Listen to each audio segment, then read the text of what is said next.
There were several outbreaks during January. If you remember that, there was a powerful EF2 that hit Selma, Alabama last January. That was a bad one, too. We remember that one. At least it was in the daytime, like Craig said, because usually they're not. Sometimes they're at night and you can't even see them.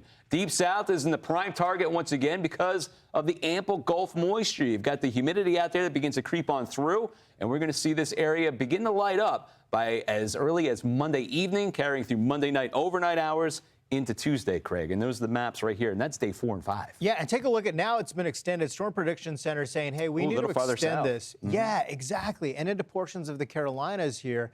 So that'll be a concern come Tuesday. Monday, certainly same story. And a lot of these could even produce maybe some water spouts, but certainly some tornadoes. Right. Damaging winds is going to be a concern. But when we take a look at the setup, we've got that dip in the jet starts to swing off over in through portions of the plains. You've got that wave of energy coming through. And then you've got some moisture getting pumped up from the Gulf.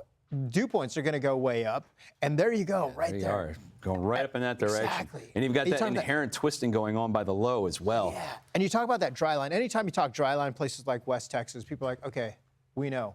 This could be a setup where we could see some severe storms popping up. Chasers are probably going to be activated, especially Monday evening and then probably Tuesdays. It rolls right through the lower Gulf Coast. Tough to chase. Yeah. When you get to areas like Mississippi, you can't really see much. No. But there's the twisting you're talking about. There it is. And the only thing that's really going to rob it is a potential maybe Monday afternoon we'll start seeing thunderstorms develop around that Gulf Coast. That impedes the progress of the humidity getting transferred across to the land. So hopefully that does happen. You don't want to see severe weather, but you do want to see the rain because this area, again, epic drought since really this summer when it started. But that's the timing. You can see that cold front as it chugs by.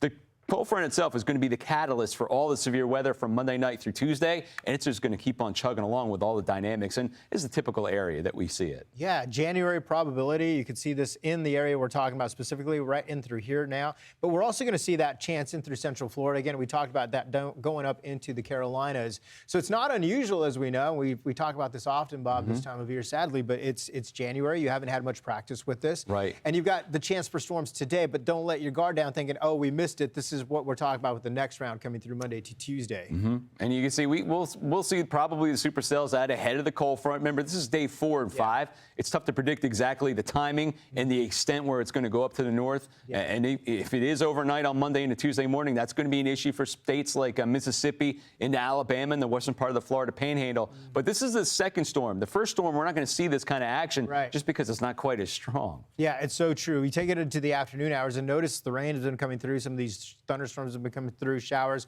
8 o'clock Monday evening, the commute home still pretty active, still pretty wet after you go back to work. And intense amounts of rainfall. This is again from storm number 2.